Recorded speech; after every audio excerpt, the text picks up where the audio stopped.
दैनिक आहार है वचन का प्यारा उपहार।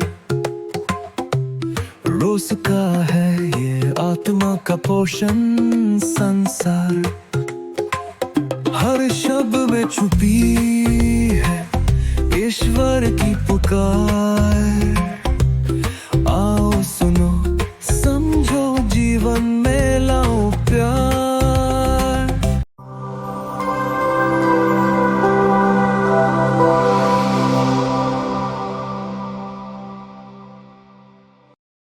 सबों को जय यीशु ख्रिस्त में प्रिय भाइयों और बहनों, आज का सुसमाचार संत मत्ती के अनुसार अध्याय 13 पद संख्या 44 से 46 में हम पाते हैं, स्वर्ग का राज्य खेत में छिपे हुए खजाने के सदृश है, जिसे कोई मनुष्य पाता है और दोबारा छिपा देता है। तब वह उमंग में जाता और सब कुछ बेचकर उस खेत को खरीद लेता है। फिर स्वर्ग का राज उत्तम मोती खोजने वाले व्यापारी के सदृश है। एक बहुमूल्य मोती मिल जाने पर वह जाता और अपना सब कुछ बेचकर उस मोती को मोल लेता है। स्वर्ग का राज्य सबसे बड़ा खजाना। दो विषयों पर हम मनन चिंतन करें। सबसे पहला, ईश्वर का राज्य अनमोल है, इसे पाने के लिए सब कुछ न्योछावर करना पड़ता है।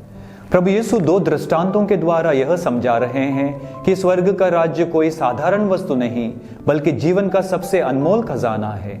खजाना खेत में छिपा था, इसका अर्थ यह है कि ईश्वर का राज्य सतह पर नहीं दिखता, पर जो खोजता है उसे मिल जाता है। मोती खोजने वाला व्यापारी जानता था कि क्या मूल्यवान है। क्या हम भी अपनी आत्मा के लिए उतनी ही चिंता रखते हैं? हमें पूछना होगा, क्या हम अपने जीवन में ईश्वर को सबसे पहले स्थान देते हैं? क्या हम संसार की वस्तुओं की तुलना में प्रभु को प्राथमिकता देते हैं? ईश्वर के राज्य को पाने के लिए त्याग करना जरूरी है। समय, अहंकार, सांसारिक लालसा और कभी कभी अपनी योजनाएं भी। लेकिन वह अनंत जीवन का आनंद देने वाला है। जहां तुम्हारा खजाना है वहां तुम्हारा मन भी लगा रहेगा। मत्ती 6:21। दूसरा विषय, सच्ची खुशी ईश्वर में है। खोजो, पाओ और समर्पित हो जाओ। दोनों पुरुषों ने जब खजाना और मोती पाया तो आनंद से भरकर सब कुछ छोड़ दिया। त्याग उनके लिए बोझ नहीं था, बल्कि खुशी का कारण था। बहुत बार हम सोचते हैं कि ईश्वर के लिए जीवन बिताना कठिन है, लेकिन वास्तव में जब हम ईश्वर को पाते हैं तो हम सबसे गहरी और स्थायी खुशी अनुभव करते हैं। प्रभु को पाना एक घटना नहीं, बल्कि एक यात्रा है।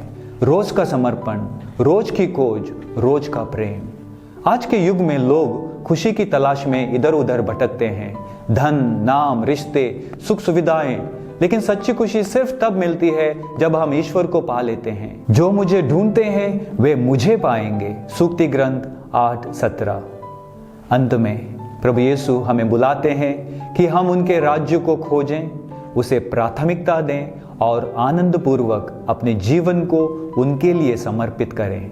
खजाना मिल चुका है, अब उसे थामे रहना है। आमीन।